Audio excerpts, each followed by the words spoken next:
मराठी अभिनेत्री माधुरी पवार यांचं स्वागत करत आहेत। ऑलराईट, कसं काय पब्लिक, तर आता आम्ही चाललो वणीला। तर मी आणि माझे 2 फ्रेंड्स आहेत, आम्ही चाललो वणी तर दहीहंडी बघायला। तर दहीहंडी विदर्भातली सगळ्यात मोठी दहीहंडी म्हणते, तर तिथं तर जास्त लागते बघायला। तर पाहू, तिथं जाऊ। तर तिथे पुणे मुंबई साईडचे दहीहंडी पथक आली म्हणतात। तर चला जाऊया, बघूया। तर हा ब्लॉग एंडपर्यंत बघा, खूप अमेझिंग राहणार आहे ब्लॉग। तर चला ब्लॉगला स्टार्ट। तर गावांना पब्लिक पोचलो वणीले, तिथं काही शूट नाही केला। पब्लिक तर बहुत आहे आणि नॉईस तर बहुत येणार आहे।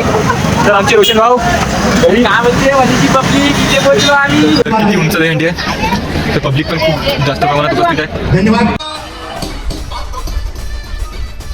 मराठी अभिनेत्री माधुरी पवार यांचं स्वागत करत आहेत।